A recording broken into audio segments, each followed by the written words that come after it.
Hello and welcome to the Parsha class. We're going to learn Taam Dagan on Parshiot Behar-Bechukotai. But before we do that, I'd like to I had to make a difficult executive decision here. In the past 5 years of Parsha classes, whenever we get to Parsha Bechukotai, we talk about a famous incident of the Or HaChaim, where he came up with 42 different explanations to the opening words of Im B'chukotai Telechu, if you walk in my laws.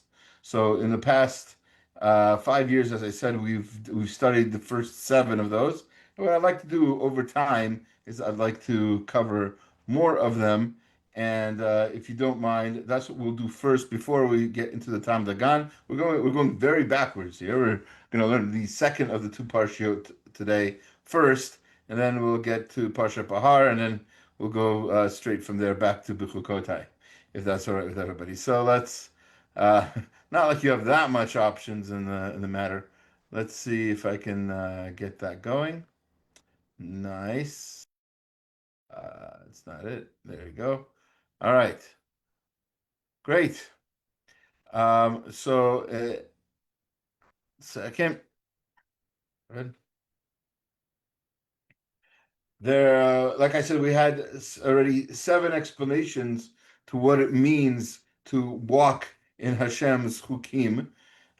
So sometimes more literal than others, but there are a lot of different references that this particular verbiage presents, and the Or HaChaim's next way of explaining it, the eighth way, is O Yomar al Haderech, or it could be that it's going along the way of explaining lihyot sheyesh.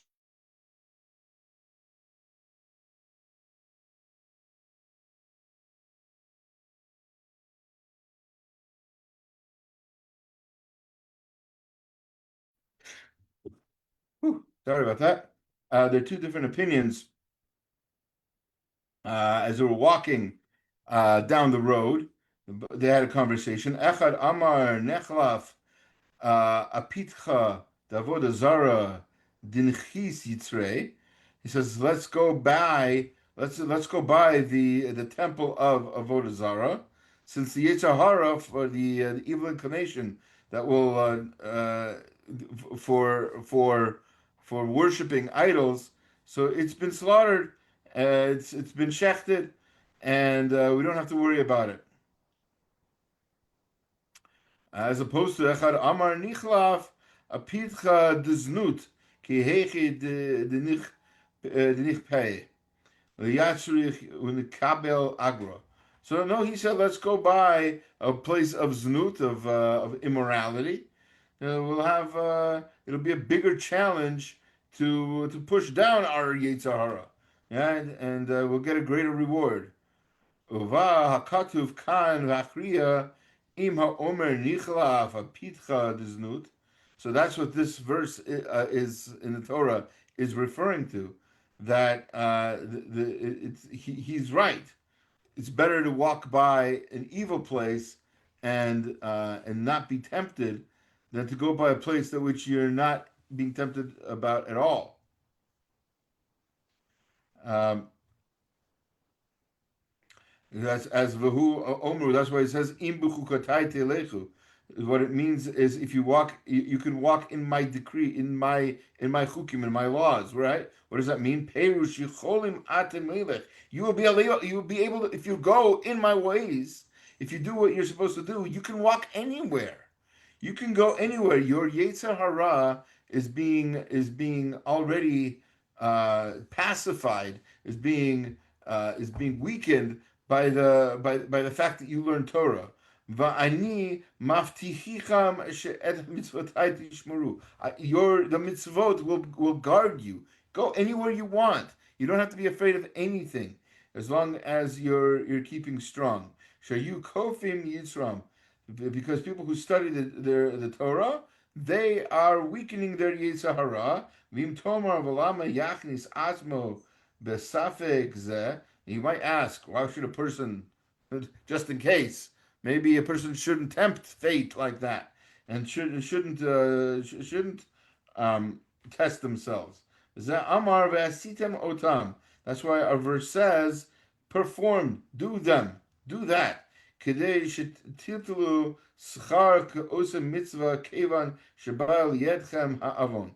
You can go buy you can go through a dangerous situation, and you're going to receive reward as if you performed the mitzvah, even though because you were confronted, you had the opportunity to do an avera, a sin, and you fought it off.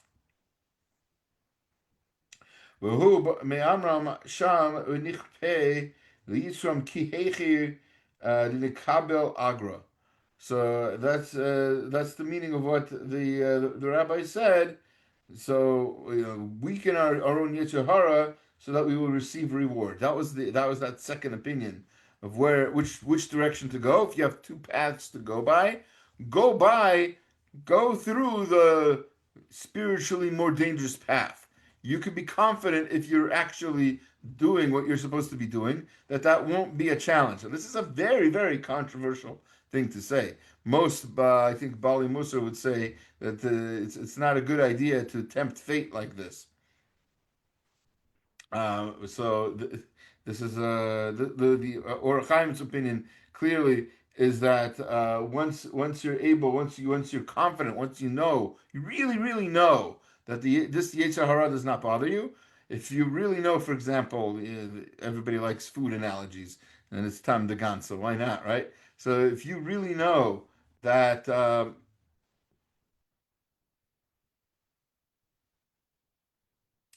if you really know that you're not tempted by cheeseburgers, and you walk past a place that sells cheeseburgers, so you're good, and you get actually reward for that, as opposed to somebody who's not sure, which is probably not a good idea then to do that, because if you're going to be tempted, nothing can stop you.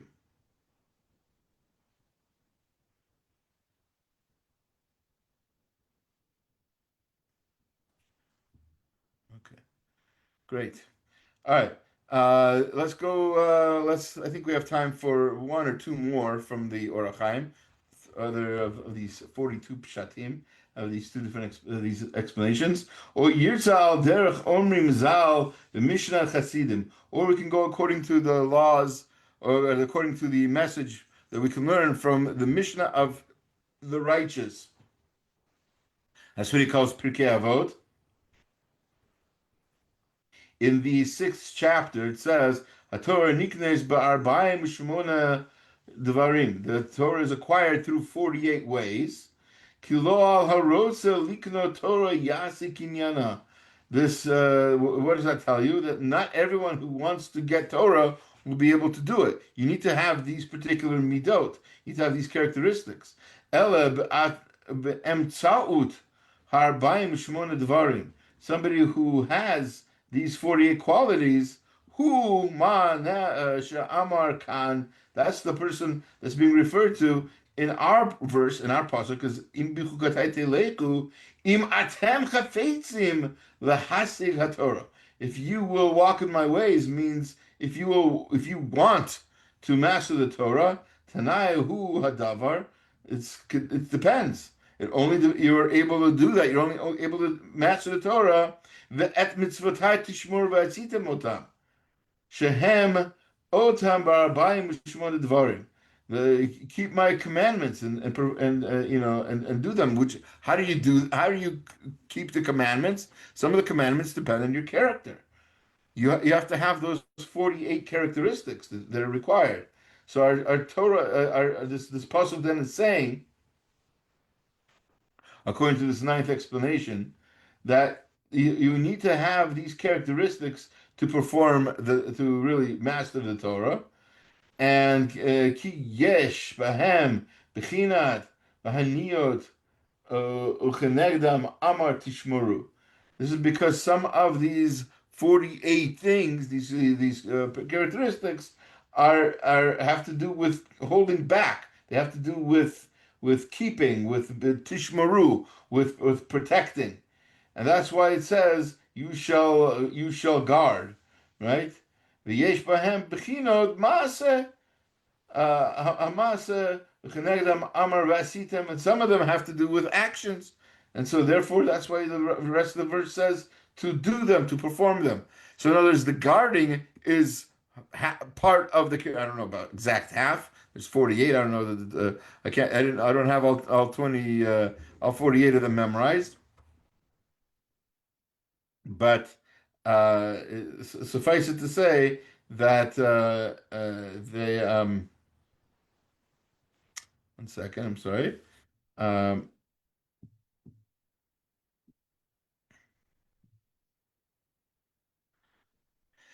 Suffice it to say that indeed you have to do both. You have to do both halves. Let's call it half. Let's pretend it's 24 and 24. Some of them require you to guard yourself from something. Don't be overly angry.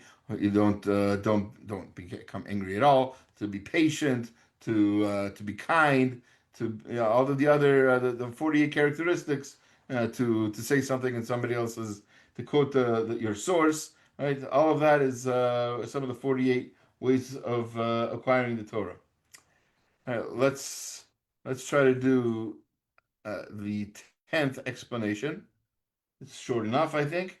ועוד ירצה להודיע מעלת עסק התורה שיש בו מה שאין בעסק המצוות. Our this pasuk is also trying to tell you that that there's something better about Torah study than you can say about mitzvah altogether. Why? Ki esek ha-mitzvah yachol liyot sheyeh adam poel v'oseh.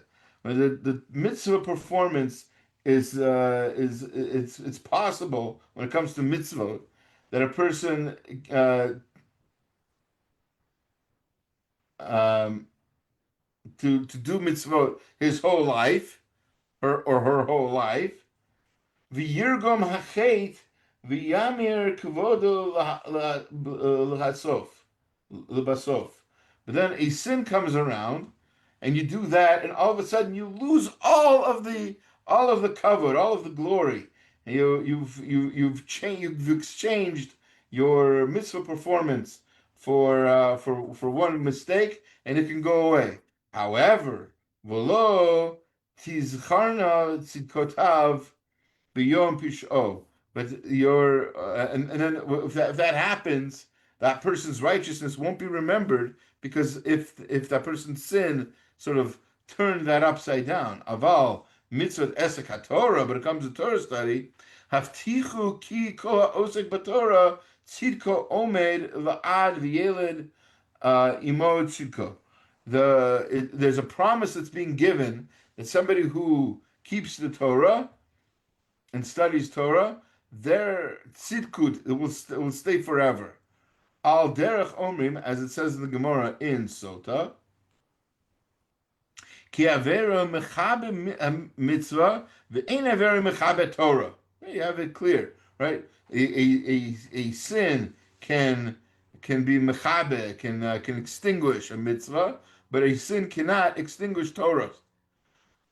Levatel zchuta shel Torah, which means it can't take away the zchut, the merit that you got from learning Torah. V'yiskel alechet ba belechto leolam ha'elyon. And then such a person is going to be able to walk with that Torah even in the next, the upper world. Another way of saying the world to come in Shemayim. Um, Second, and finally, v'ayin ma shepirashti b'parshat achrei mot b'pasuk et chukotai tishmor lo lechet bahem. He writes a similar thing where he writes in Parshat Acharei Mot, which is not so long ago. He said a similar thing on the verse that says, "Keep my tishmoru, right? Guard my chukim, my laws, lalechet bahem, and walk with them, follow after them." Again, very similar pasuk, really, in a way. So again, so the Orach Chaim is saying, and this is the I think the last shot for today. from the Orach Chaim anyway, in his 42 different ways of explaining what it means. Im b'chukotai tilechu. All right, so that was a little of the Orach Chaim. Now we're going to go into let's see, back to Taam Dagan here. Okay, so as we said, we started the class a little bit differently than usual because we've been in the last few years, last 5 years of Parsha classes, we've tried to we tried to give at least one or a few of the explanations of the Orach Chaim on Bechukotai. She has 42 of them, and eventually I'd like to get through all of them someday, God willing. But at this point, we've gotten through the first 10. Just something that we're celebrating. Should make a siyum. All right, so now we're getting into the Taam Dagan. There's not a lot about food in these parshiot, but there's enough that certainly important rules, some very relevant for us nowadays. Parsha Behar. Let's start with Parsha Behar, the in which the Torah teaches lessons in the mitzvah of Shemitah and Yovel, and whoa, how did that happen? And more. Okay. Let's start from the very beginning. Chapter 25, verse 1. V'daber Hashem el Moshe b'har Sinai lemor. Hashem spoke to Moshe at Har Sinai saying. Now that's why this parsha is called Behar. Because everything that's being taught here about Shemitah and Yovel, etc., all of it is connected back to the events of of Kabbalah Torah at Har Sinai. Hashem spoke to Moshe, and he said. So the verse mentions that the laws of sharing food and charity come specifically from Sinai, which a lot of commentators want to deal with. The Oznaim the Torah. He says the reason for this is to show that the ability to sacrifice income is what makes the Jews holy. We are able to, we've earned money, it's ours, and yet we can take it and give it to somebody else and not worry about our own immediate future. How can we do such a thing? Again, that all of that shows the greatness of the Jews, how holy we are, that we believe in Hashem, we believe Hashem will replenish our storehouses, and that we'll always do fine, we'll always do well, and we have nothing to worry about.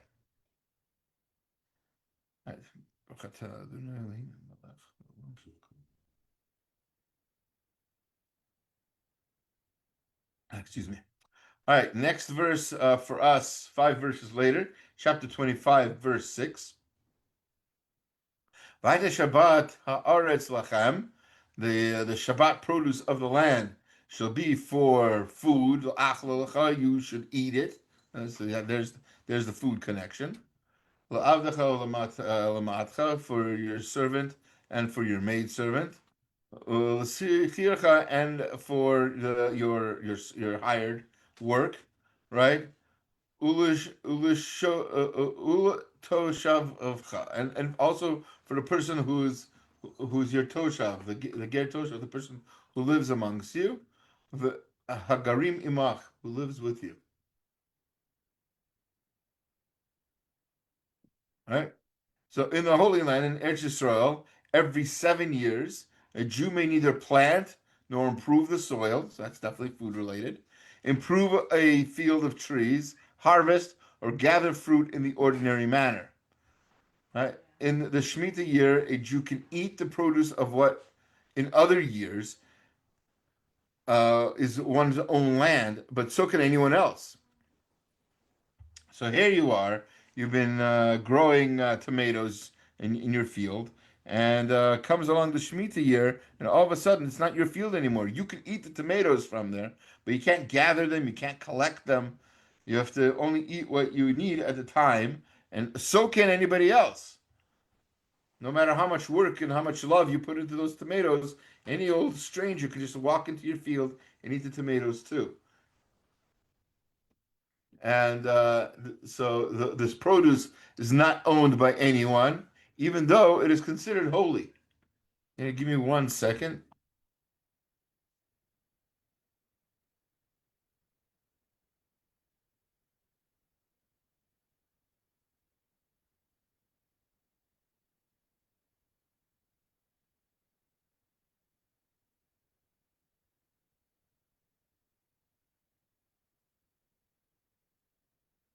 Okay, do you hear me okay?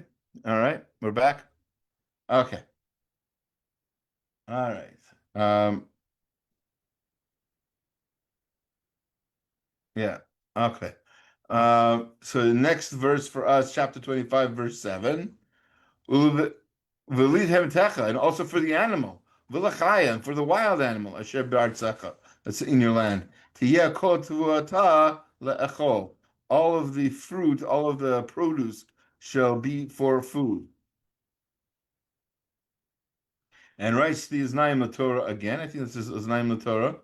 Let me just double check. Yeah, Znaim Torah writes that this shows that in the we 1 second.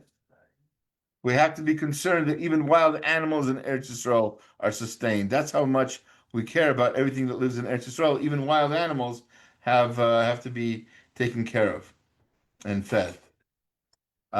Chapter 25, verse 11.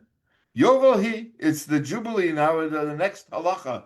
Besides Shemitah, which is every 7 years, then every cycle of 7 years, every 7 years, there's another year that has to be a day off. This is basically the 8th year, right? It's the day after the 7th year, after 7 years cycles.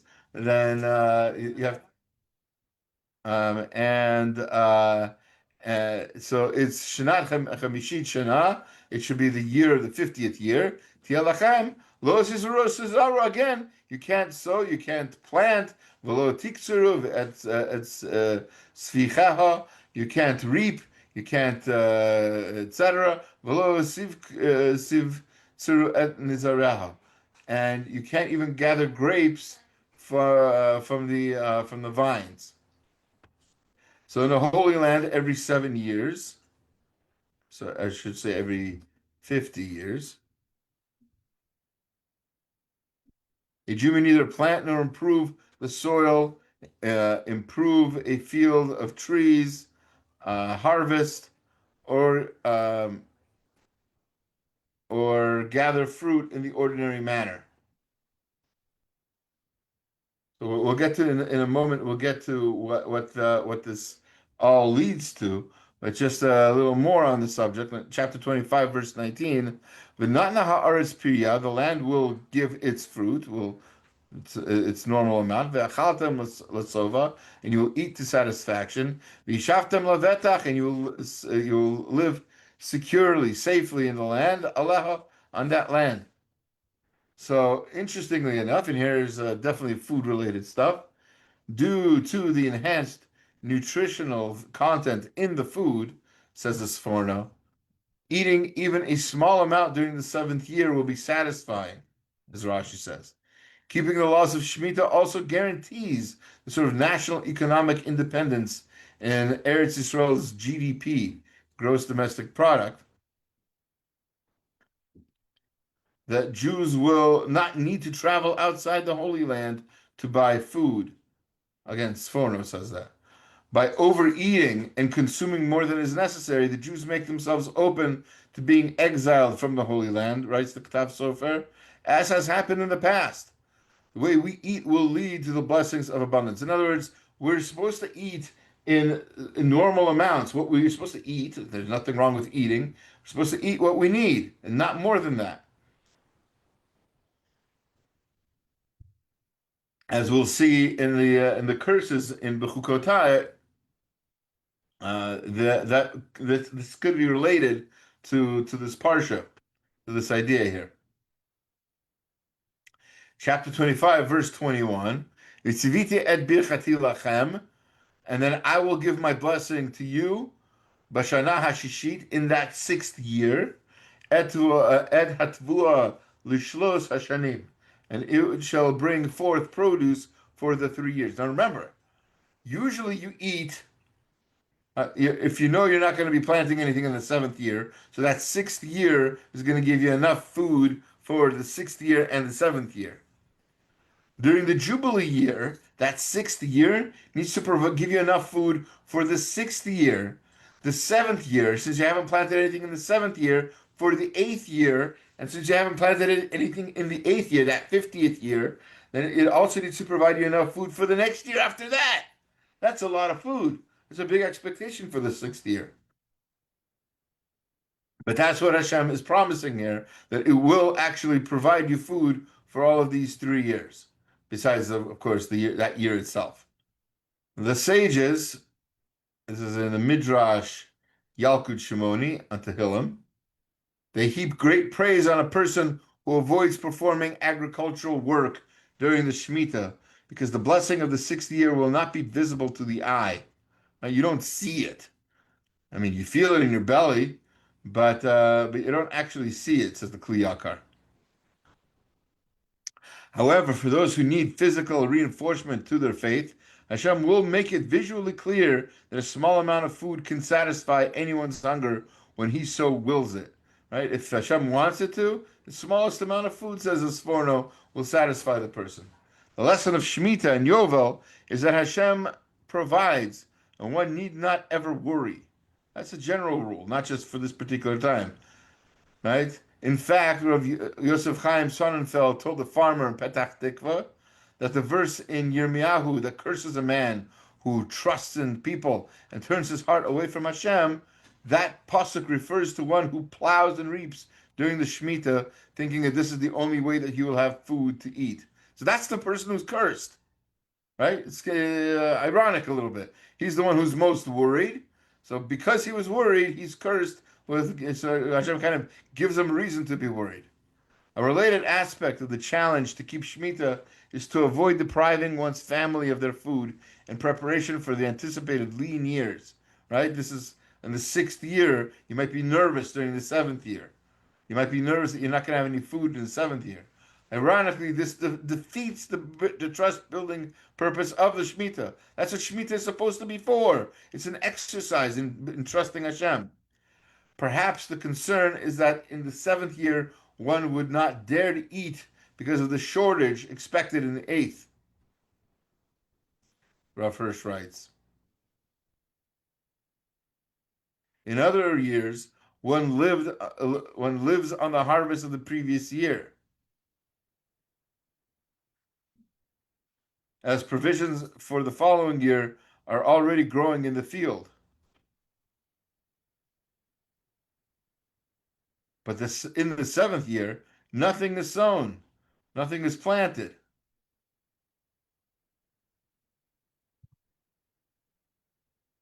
And what grows naturally may not be gathered in or stored, but it is to be eaten in the course of the seventh year. Again, you're not collecting it, you're not trying to do anything with it. You can only eat it just like anybody else can. Were it not for God's special providence, not only would bread be lacking in the eighth year, but people would desist from satisfying their hunger in the seventh year too, out of concern about the shortage in the eighth year. Right? So you might keep yourself back from eating in that seventh year. And by doing so, you're actually hurting yourself. And you're showing the lack of faith that you're supposed to be building at this point. Here we continue in Parsha Behar, chapter 25, verse 35. It says, Ki yamuch achicha umata yado imach. If your brother becomes poor and he's not able to, and his means fail with you, whatever that means, right? He's not able to sustain himself. V'chezakta bo ger v'tosha v'chai imach. Then you should support him as a stranger and a settler shall he live with you. All right, so this is a ger toshav, by the way, says the Taam Dagan, is a non-Jew who commits in court to accepting all seven Noachide laws, provided, including the prohibition from eating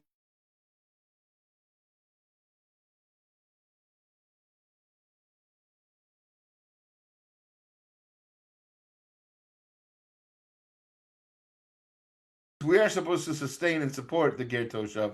The fact that we are commanded to give them forbidden foods demonstrates that our dietary laws, this is an important thing, this is what people were saying in Rav Hirsch's time in the beginnings of the Reform movement. So Rav Hirsch responds that with the fact that we're using this nevela and feeding it to somebody we care about, this Ger Toshav, what does that show you? It shows you that nevela isn't bad for you. Dietary laws given at Sinai are not intended to preserve bodily health and are unrelated to climatic conditions or whatever other kind of ridiculous thing the reform movement was coming up with. Oh, kosher is just to stay healthy. Or kosher was only something they needed to do back then because it was really hot. They didn't know how to refrigerate pig meat. They didn't know how to keep it cold, so that's why they needed to do this. No, no, it has nothing to do with anything. That's not why we keep kosher. We keep kosher not for any reason except that Hashem told us to. Does it affect our health to keep kosher? Yeah. The Rambam says so, others say so, Sforno says so.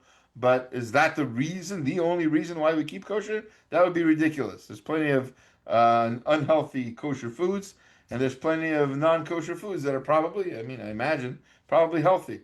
Raspberries are probably healthy. Bugs are probably healthy. The extra protein and everything else, like they're saying on the news nowadays. Okay, two more comments from Parshat Behar, chapter 25, verse 40.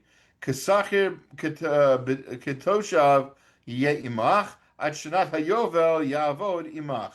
A hired servant and as a settler, as a hired servant or as a settler, he shall be with you, he shall serve with you to the years of the Jubilee, of the Yovel year. A Jewish slave is fed the same food as his master, says says the Ramban in this verse. You're supposed to take care of him. What does that mean to take care of him? It means don't feed him garbage. Feed him the same food you're eating. Chapter 25, verse 41. Yatsami machu, then he shall go out from you. Uvanav imo, him and his children with him. V'shav el mishpachto, and he can return to his own family. V'lachuzot avutav yeshuv, and he can go back to the inheritance of his fathers, etc.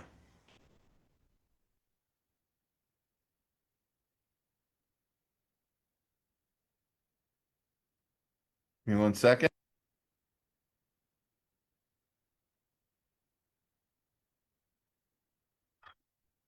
Okay, I'm back. Okay, and a Jewish master is responsible for providing the food of the children of his Jewish servant. And that's why that's why the children are in this verse. So Rashi points out from the Gemara and Kedushin that that's actually the halacha. A Jewish master is responsible for providing that kind of food. Okay, last parsha in Sefer Vayikra. Last parsha Bechukotai, where we learned a little bit from the Orach Chaim on the subject. Let's now see what the Taam Dagan has to add for us. First of all, it says, "Im b'chukotai tilechu v'et mitzvotai tishmoru v'asitem otam," the same verse that we've been studying with the Orach Chaim. So Rashi adds, Hashem will provide our needs if we fulfill His laws by learning Torah. All of our needs. We don't have to worry about anything, says the Mishnah in Pirkei Avot. You can take away all your other responsibilities and focus on learning Torah, and Hashem will provide for you. Um, I don't know what verse this is. This might be 4. Need to look. 36, 4. 1 second. Natati Geshmicha. I think that's it. Yeah, that's 26:4. 1 moment. Let's fix that, shall we? There you go. That was easy. Um,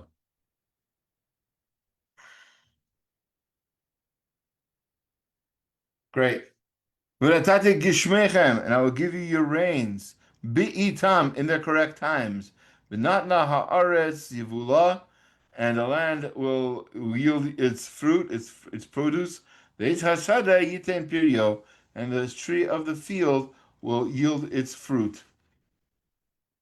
Meaning that if you do the mitzvot, if you do what you're told, even non-fruit producing trees will bear fruit. It says in Rashi. So even regular fruit, regular trees that aren't, um, oh gosh, regular trees that don't usually give fruit, oak or whatever. So even they will. Uh, so give me a second.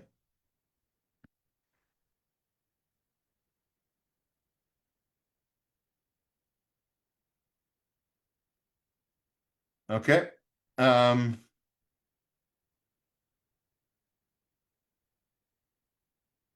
chapter 26, verse 5.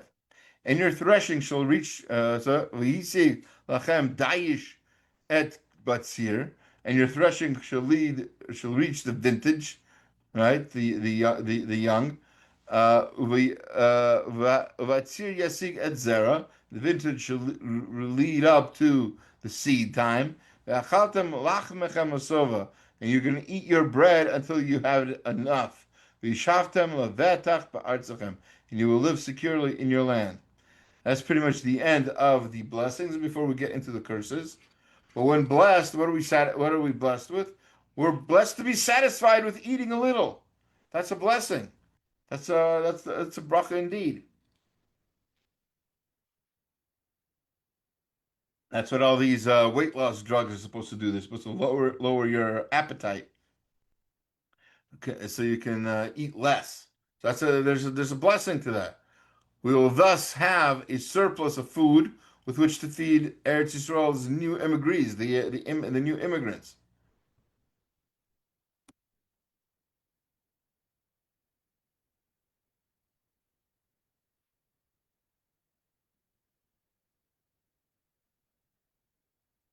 Even though the previous blessings indicate that we will have more, eating little is better because it is good to minimize food intake. As we said before, this is now from the Islam Torah. The sages, the rabbis, recommend that a person eat only one third, drink one third, and leave over one third of everything they have. That way, if a person were to become angry, the resulting bloating will not be dangerous to one's health. So it says in the Gemara in Gittin. It's fair, Yonatan. Okay. I need to find out what page in Gittin that is. Okay.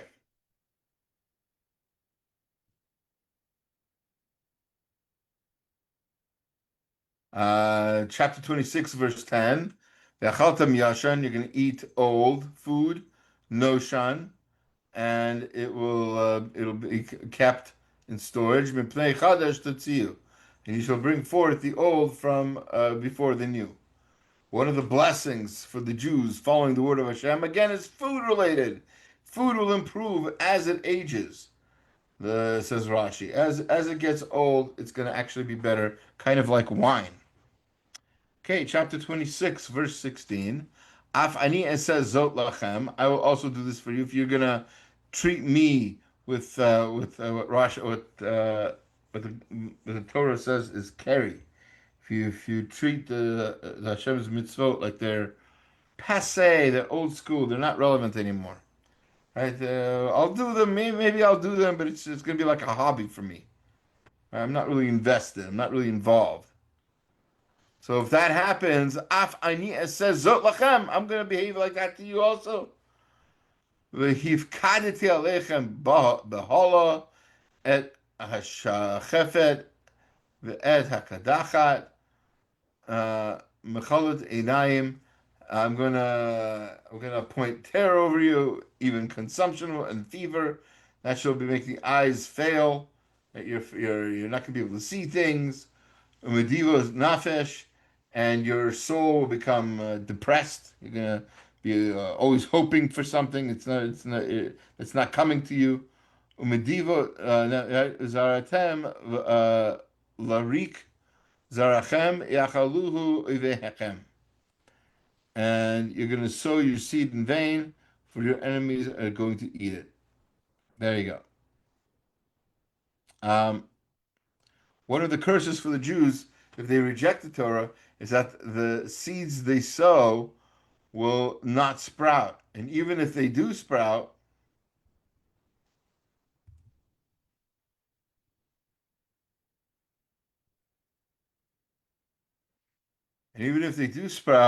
their enemies will eat the produce of their labor. So you're going to work and work and work. It's not going to do any good. And if it does do any good, it's going to get eaten by people whom you don't want to feed. Okay, and the last of the curses that's food related, chapter 26, verse 26. B'shivri lachem mate lechem afu asar nashim lachmechem b'tanur echad v'heishivu lachmechem b'mishkal v'achaltem lo tisba'u. The pasuk says, "When I break your staff of bread, 10 women will bake your bread in one oven, and they shall deliver your bread again by weight, and you shall eat and not be satisfied." So that's how sad it's going to be. You're going to eat. Some of you are going to be able to eat bread. Yeah, there's going to be mass hunger and starvation for a lot of people, but some people will be able to eat bread. But even they will be eating the bread that doesn't satisfy them. What does that mean to break the staff of bread? So Rashi says, bread is similar to a staff because both support a man, right? The that's what they do.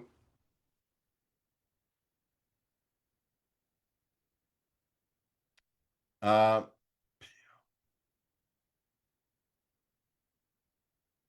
okay, good quality bread sticks together. Poor quality bread crumbles. That sounds like something that might say in the Gemara. Oh, that's Rashi here. Beautiful. And one of the curses for the Jews ignoring the word of Hashem is that food will not be satisfying. Again, you'll be eating and eating, but it won't satisfy you. It won't taste quite as good. It won't hit the spot. You'll still be hungry afterwards, etc.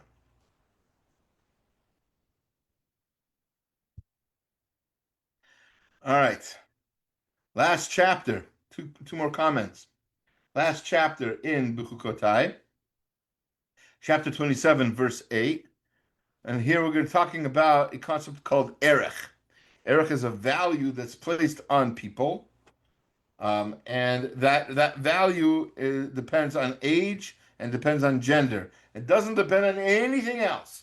You could be the most talented Renaissance artist. You could be Leonardo da Vinci, and you could be some other guy the same age and the same gender, and therefore they'll have the same erech, the same value, even though obviously, right, the inventor, painter, architect, mathematician, Leonardo da Vinci is certainly much more worthwhile in other ways, if nothing else than just his hands.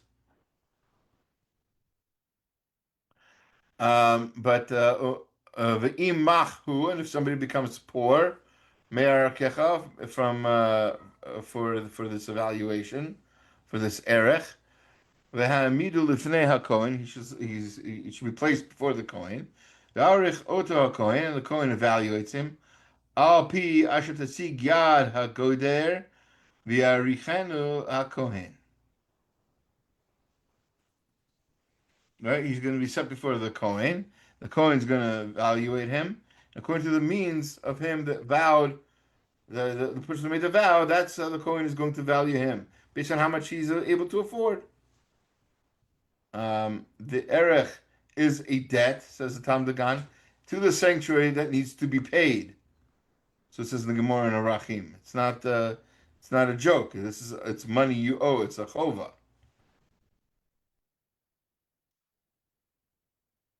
And so much so that all of the vower's property, even that which is needed for food and essentials, can be seized until he pays it, which is very unique. Usually, when somebody owes money, you have to leave them the essentials, the pillow, the food, whatever it is. But here, because of the seriousness of erech, this person who vowed something and didn't pay, his stuff can be seized.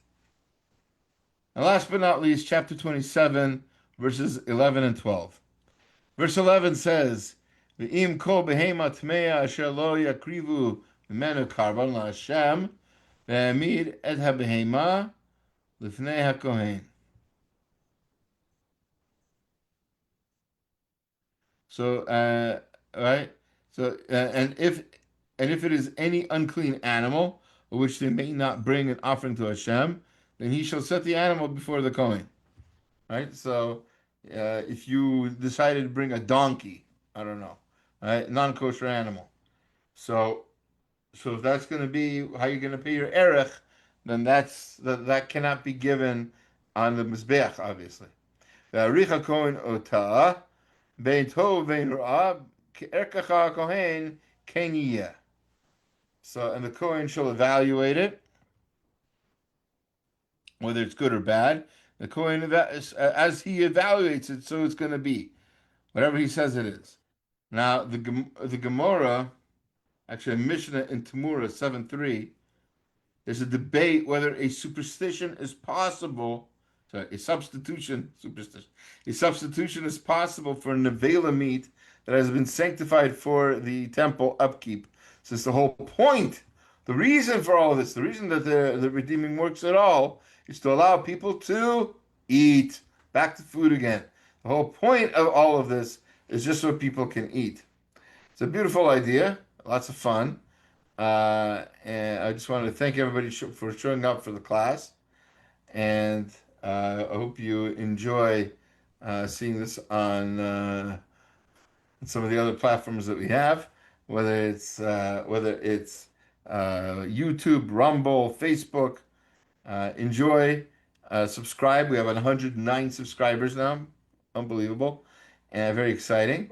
And hopefully everybody should have a good week. And we'll see you at the Siyum Shabbat morning. Thank you. Thank you.